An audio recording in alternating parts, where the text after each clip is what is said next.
वरदान दिया, संतान होने का वरदान दे दिया।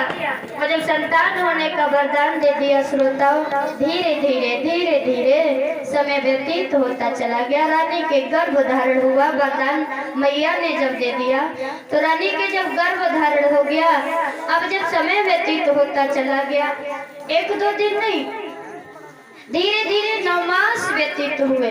और जब 9 मास व्यतीत हुए हैं तो हुआ ऐसा कि महारानी के गर्भ से एक पुत्री ने जन्म लिया है, कन्या ने। और जब कन्या ने जन्म लिया है, इधर सुना है सभी नर नारियों ने कि महाराज के आंगन में एक कन्या का आगमन हुआ है। तो सभी बड़े प्रसन्न हुए, नारियां बधाइयां देने को आने लगी हैं और बड़ी खुश हैं।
कन्या का आगमन हुआ तो उसी समय नर नारियों ने जब सुना तो बधाइयां पड़ने लगी हैं और खुशी से आकर के आंगन में सभी नर नारी झूमने लगे हैं। अब कैसे बधाइयां पड़ रही हैं आंगन में, बिना भैया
और जो भी आता है महाराज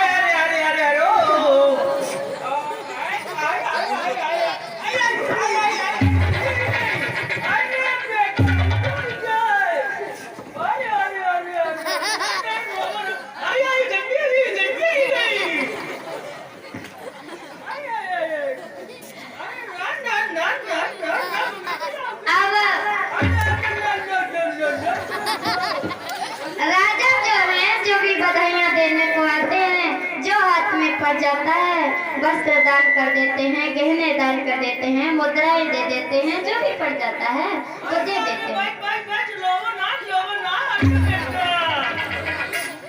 अब जब दान कर देते हैं बहुत खुशियां मनाई गई हैं, कन्या का जन्म हुआ है। देखिए बेटियां जब पहले बेटियां जब जन्मती थी तो इतनी खुशियां मनाई जाती थी कि लोग कहते थे हमारे घर में शक्ति का आगमन हुआ है, लक्ष्मी का आगमन हुआ है।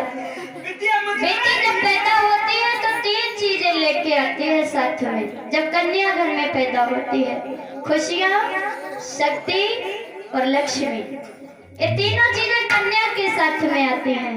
और आज का जमाना वो हो गया है भैया कि अगर सब एक जैसे नहीं होते हैं, लेकिन अधिकतर देखा है, पता लग जाता है कि गर्भ में भी बेटी पल रही है तो उस गर्भ को ही खंडित करा दिया जाता है। तो देखिए एक कवि कहता है कि इन बेटियों के बारे में उन्होंने लिखा है और कहता है भगवान के ऊपर कहा है कि वो अपने कैमरे से जिंदगी के सीन लेता है। भगवान सब देखता है, वो अपने कैमरे से जिंदगी के सीन लेता है। वो अपने चाहने वालों के दुखड़े बीन लेता है। वो अपने चाहने वालों के दुखड़े बीन लेता है। कभी भूले से बिटिया गर्भ में तुम मार मत देना, कभी भूले से बिटिया गर्भ में तुम मार मत देना। क्यों? बिटिया मारने वालों से बेटा छीन लेता है। बिटिया मारने वालों से बेटा छीन लेता है। तो लिखते हैं भगवान की नजरों से कोई बचा नहीं है। तो ये है आज का मेरा कहना, ये है बेटियों को भी जग में आने दो, उन्हें पढ़ाओ लिखाओ और बढ़ाओ आगे। क्योंकि जब तो सोचते हैं लोग कि बेटियां हैं तो उन्हें मरवा दिया जाता है। एक बात कभी विचार करके देखा आपने, सोचा है कि अगर बेटे ही जग में लाते रहोगे, बेटियां नहीं आएंगी तो बेटों की बहुएं कहां से लाओगे? कहां से लाओगे इन बहुओं को? ये भी कभी विचार करो। वैसे भी कहा जाता है कि नारी से ही सृष्टि चली है। तो इधर महाराज अष्टपति जो हैं बहुत खुश हैं, बहुत प्रसन्न हैं। जब बेटी घर में आई है तो बड़े प्रसन्न हुए हैं श्रोताओं। और जब बेटी घर में आई तो बड़े प्रसन्न हुए। धीरे धीरे समय व्यतीत होता चला गया और जब धीरे धीरे समय व्यतीत होता चला गया, उसी समय अब हुआ ऐसा, धीरे धीरे उस बिटिया का जैसे कुछ 2-4 दिन व्यतीत हुए और जब 2-4 दिन व्यतीत हुए हैं तो राजा ने विद्वानों को बुला करके उस बेटी का नामकरण संस्कार कराया है, कन्या का। तो विद्वानों ने कहा है कि सावित्री देवी की कृपा से कन्या का जन्म हुआ है। तो सावित्री नाम से और कृपा से, सावित्री की कृपा से इस बच्ची का जन्म हुआ है। आज से जग में ये सावित्री के नाम से ही जानी जाएगी। सावित्री नाम रख दिया और जब सावित्री नाम रख दिया, धीरे धीरे समय गुजरता चला गया। सावित्री जब बड़ी होने लगी है, धीरे धीरे जब बड़ी होने लगी तो हुआ ऐसा, सावित्री के गुण रूप बढ़ते चले गए। जब बढ़ते चले गए, अब दिन दिन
समय धीरे धीरे धीरे धीरे सावित्री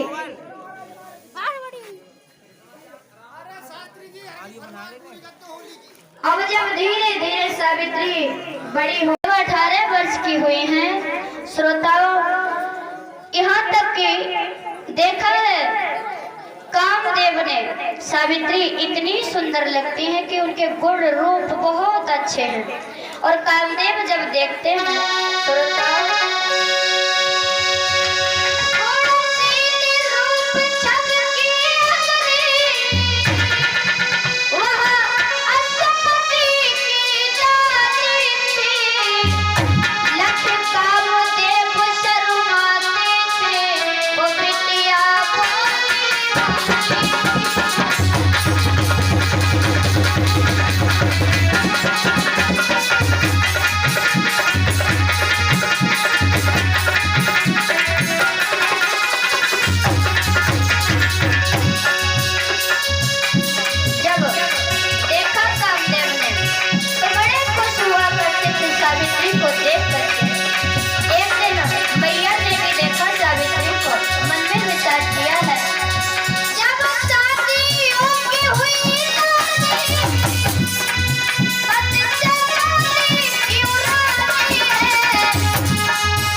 शादी कर दो। तो राजा ने जब ये सुना तो कहने लगे चिंता लगी